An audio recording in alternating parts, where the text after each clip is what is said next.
Don't wait, Ryan. Will they be sacrificial lambs?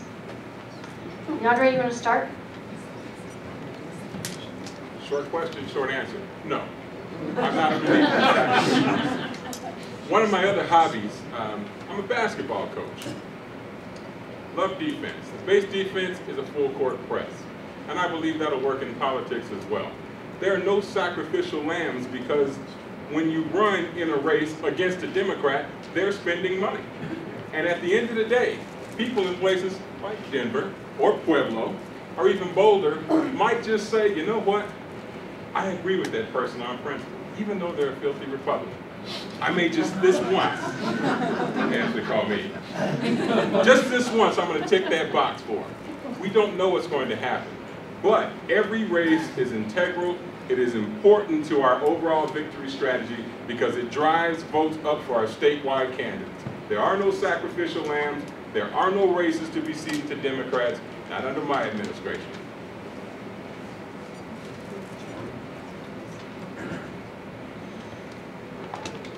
Yes, there will be. You know, my goal is to take back the state Senate. We need to pick up 3 seats. That's going to be one of my number 1 focuses. My goal is to make sure that the House stays in the majority and we have a Speaker of the House that's a Republican. First time I ever ran for the legislature was in 1992. 1992. In Denver. I was a sacrificial lamb.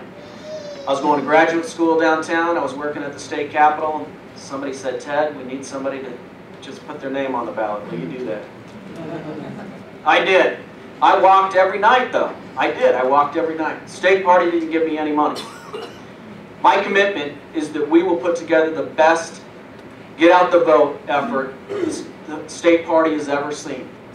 It will be effective, it will be efficient, and we will do statewide get out the vote effort for every candidate across the state. But most importantly, for our Republican nominee for president. But my commitment is to help Frank McNulty and Mike Kopp win back the majority of the legislature. That is my commitment to you. So am I going to raise money and focus it on 3 targeted races? You bet I am.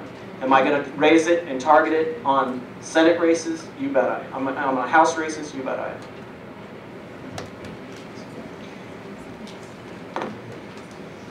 I believe on my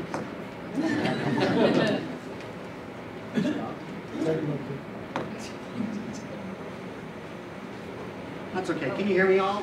I'm not. That's fine. I believe that we need to give voters, every voter, a choice. I believe that our message, our Republican message of limited government, of personal responsibility, and of freedom and opportunity will resonate with every voter if they're given an opportunity to see how our Republican principles, if put into policy, will strengthen our families and our communities. And so I'm committed to the notion that we need to give voters a choice. In Denver, for the first time in well over a decade, we helped recruit and provided support to candidates running in every single district in Denver. We hadn't done it for over a decade. 9 candidates for the state house, 4 great candidates for the state senate, great candidate for the CU Regent, and a terrific candidate for Congress. And you know what? Some of those folks were running in districts where they didn't have a snowball's chance in hell of winning.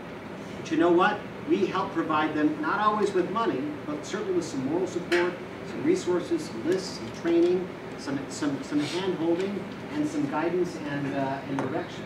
Because we need to be able to take that message out. Now, some of the folks, in fact, in Denver, not one of our candidates won. But you know what? Every single one of those people are still involved in our party. One of the real struggles that we have had as a party is we've got a lousy bench. We've not done a good job of getting more people into the party's process. And while I agree with the senator that we have to be smart in terms of the allocation of financial resources, we don't have to be stingy with our moral support. We don't have to be stingy with resources that can be easily replicated and provided in terms of help and training for candidates. Because we have to compete in every single neighborhood for every vote, to give voters a real choice. I think, unlike maybe the other folks that are up here, have some experience in doing that. And not always from a perspective of Douglas County or El Paso, but fighting the fight for the conservative values in difficult enemy territory like Denver and in Boulder. And I believe our message resonates there too if we take that message. Well, you stole most of my thunder. I agree, there should not be any sacrificial lambs. And yeah, you have to be smart about where you allocate your resources. And I like Leondray's analogy. My analogies tend more towards the military. So you don't attack on all fronts equally. You have economy of force operations. You have your shaping operations. You have your main offensive operations. But you need to support every one of those candidates that's willing to throw their hat in the ring and get out there. And I agree, not all resources are financial. Plenty of training resources, messaging resources, resources to information, to networking. These are all things that the state party can and should do. It's something that some county parties have done and will continue to do in the future. But you don't throw good people off and say, hey, Gholston, you're on your own. No blazing saddles moments here. This is a team sport. Our team wins when our team wins, when our side wins. And we can't afford to throw any of our people to the wolves. We can't afford to do that. Now, yeah, we have to be smart about how we spend our dollars. It's a limited number of resources, but there are lots of resources that can be multipliers. And why is it that we don't have the state party getting out there and amplifying messages that will rise up the profile of all of our candidates?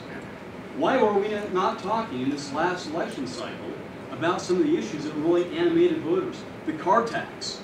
They helped to get Kathleen Conte elected, get us that one vote advantage in the House that could have helped our state Senate candidates, because guess what? That was voted on in the state Senate by those Democrats, and our state House candidates as well. Those issues, that is the thing that the state party chair and the state party needs to leverage, that bully pulpit, to help spread the word, the resources and messages that are not necessarily financial to help all of our candidates all across the board. No sacrificial lambs.